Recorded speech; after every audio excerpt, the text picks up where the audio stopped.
I watched her pack her grandmother's antique jewelry box, the one she swore she'd never take out of the house.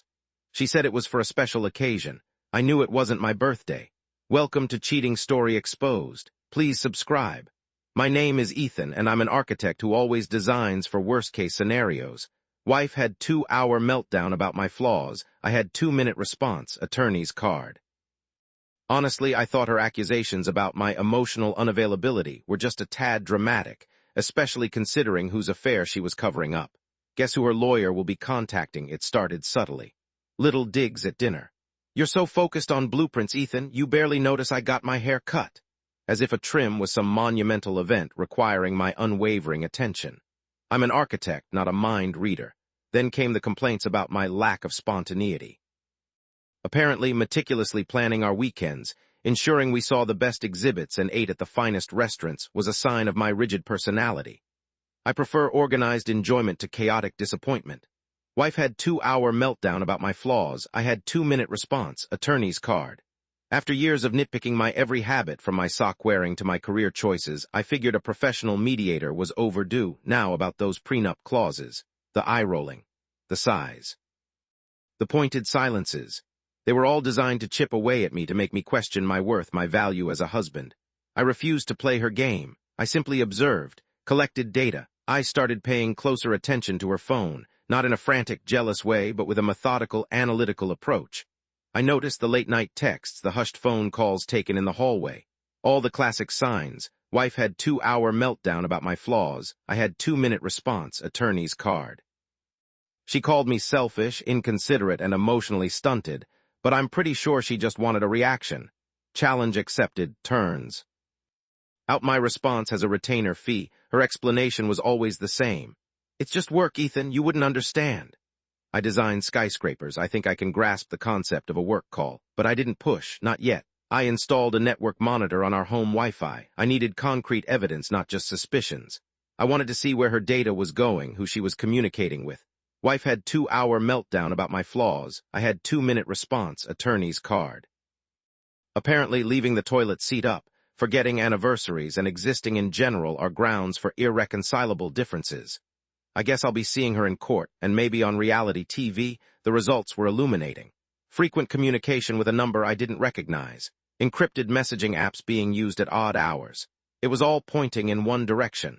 I decided to do some old-fashioned detective work. I waited until she was at her weekly yoga class and borrowed her car. The GPS history was a goldmine. Repeated trips to a specific address, a small apartment complex on the other side of town. I drove by the complex. Nothing flashy, just a typical building for young professionals. I parked across the street and waited. Patience is a virtue, especially when gathering evidence. It wasn't long before I saw her. Walking out of the building, hand in hand with a man I'd never seen before. He was younger, athletic-looking, with a smug grin on his face. The smile she gave him, I hadn't seen her smile like that at me in years. It was a genuine, unguarded smile. A smile that confirmed everything. I took pictures, lots of pictures, from different angles, documenting their intimacy, their undeniable connection. Evidence is key. I returned the car, making sure everything was exactly as I found it. She wouldn't suspect a thing, not yet. That evening she was particularly affectionate. "I appreciate you, Ethan," she said, kissing me on the cheek. "You're a good provider." Hypocrisy was astounding. I just nodded. "I try my best," I replied, keeping my voice even. Inside, I was seething, but I refused to show it. I had a plan. The next few weeks were a masterclass in emotional detachment. I continued my routine, going to work, coming home, eating dinner, but I was no longer present. I was a ghost in my own life. She noticed, of course. "You've been distant lately, Ethan," she said one evening. "Is everything okay?" "Everything's fine," I replied without looking up from my laptop. "Just busy with work." That's when the meltdown started. It began with a raised voice. "You're always busy with work. You never have time for me. You're emotionally unavailable." I remained silent. I let her rant. I knew this was coming. It was all part of her guilt-ridden charade. She accused me of being cold, uncaring, and detached. She said I never listened to her, never appreciated her, never made her feel loved. The accusations escalated. She brought up every perceived flaw, every past mistake, every minor transgression. It was a torrent of pent-up resentment. I sat there, listening, observing, analyzing. I didn't interrupt. I didn't defend myself. I simply absorbed her anger. The meltdown lasted for 2 hours. 2 solid hours of accusations, insults, and tears. It was exhausting even for me, and I wasn't even participating. Finally, she ran out of steam. She collapsed on the couch, sobbing. "I don't know what to do, Ethan," she wailed. "I'm so unhappy." I stood up. I walked over to my desk. I opened the top drawer. I took out a business card. I walked back to the couch. I handed her the card. She looked at it. The tears stopped. Her eyes widened. "What is this?" she asked, her voice trembling. "My attorney," I replied calmly. "I think it's time we discussed our options." Her jaw dropped. She stared at the card, then at me, then back at the card. She was speechless. "But why?" she stammered. "What are you talking about?" "I'm talking about the affair," I said, my voice devoid of emotion. "The one you've been having with the personal trainer at your gym." Her face paled. She looked like she was about to faint. I don't know what you're talking about," she whispered. "Don't insult my intelligence," I said coldly. "I have proof, pictures, GPS data, everything. It's all there." I gestured to the stack of documents I had prepared, neatly organized and ready for my attorney. She started to cry again. "Please, Ethan," she begged. "Don't do this. I can explain." "There's nothing to explain," I said. "The evidence speaks for itself. I'm done." I walked out of the room. I left her there, sobbing on the couch, with the attorney's card clutched in her hand. The next few days were a blur of legal consultations and paperwork. My attorney, a seasoned professional named Arthur, was impressed with my preparation.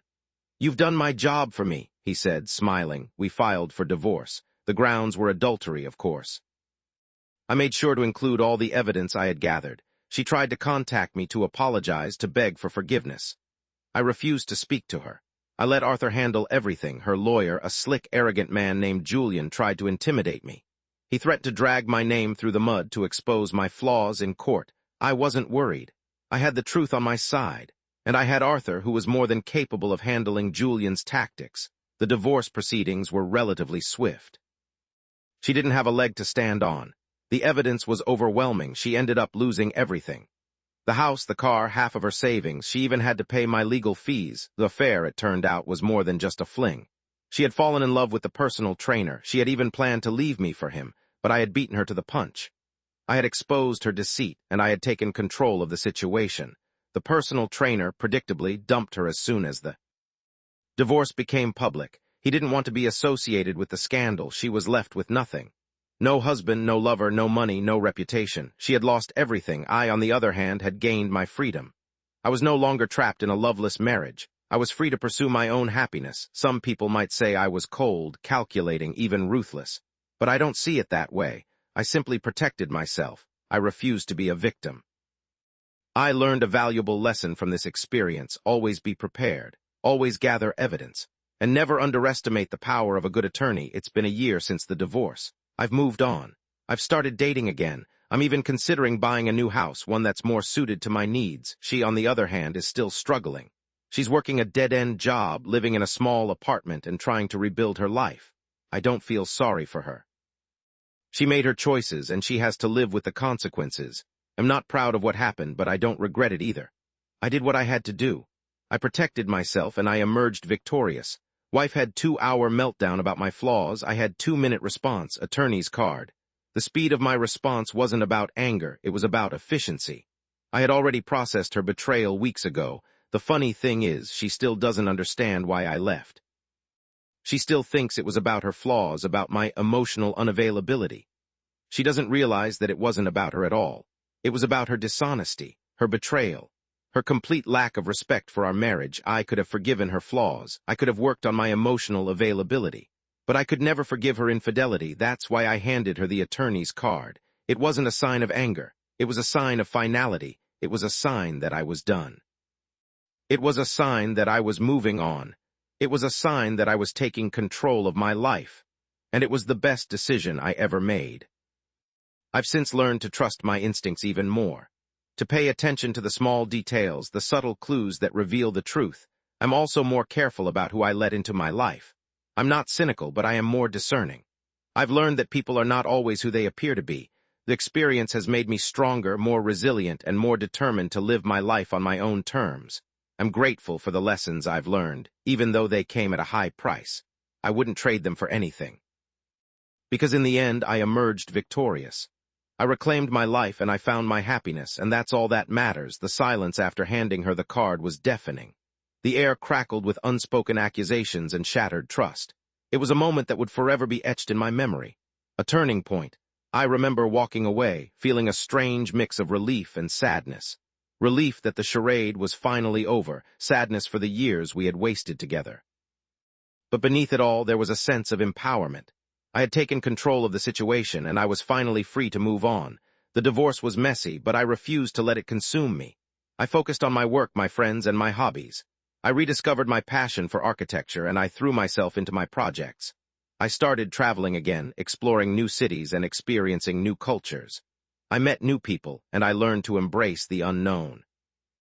I realized that life is too short to be unhappy. I deserved to be with someone who appreciated me, who respected me, and who loved me unconditionally, and I was determined to find that person. It took time, but I eventually met someone who made me believe in love again.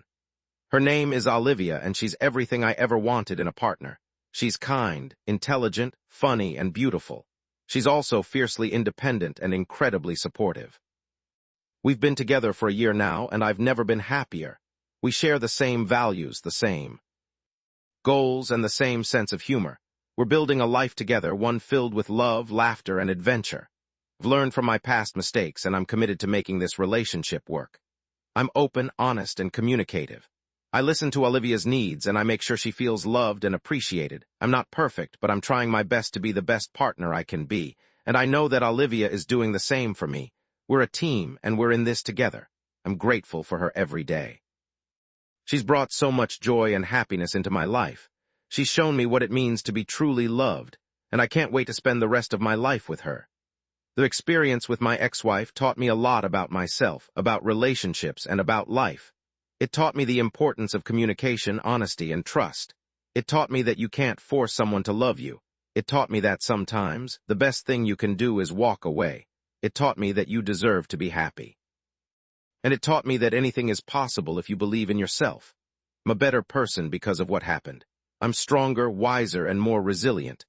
I'm also more grateful for the good things in my life. I appreciate my friends, my family, and my health. I appreciate my work, my hobbies, and my passions.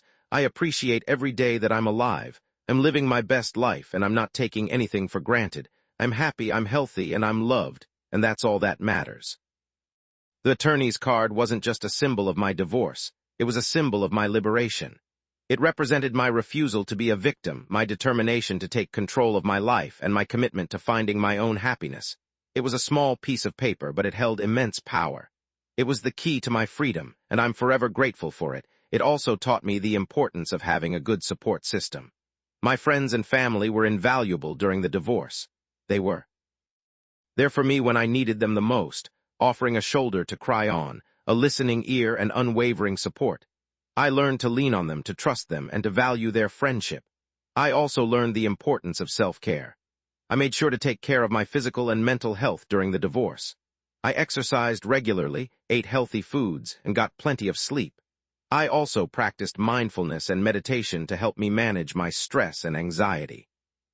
I realized that I couldn't take care of others if I didn't take care of myself first, so I made self-care a priority, and it made a world of difference. I'm now a strong advocate for mental health awareness. I believe that everyone should have access to mental health services, regardless of their income or background. I'm also a strong supporter of divorce support groups. I believe that these groups can provide valuable support and guidance to people going through a divorce. I know firsthand how difficult it can be to navigate the divorce process. That's why I'm committed to helping others through it. I want to share my story to inspire hope and to let people know that they're not alone. Divorce is never easy, but it is possible to get through it, and it is possible to come out stronger on the other side. I'm living proof of that. So if you're going through a divorce, please know that you're not alone. There is help available, and there is hope for the future.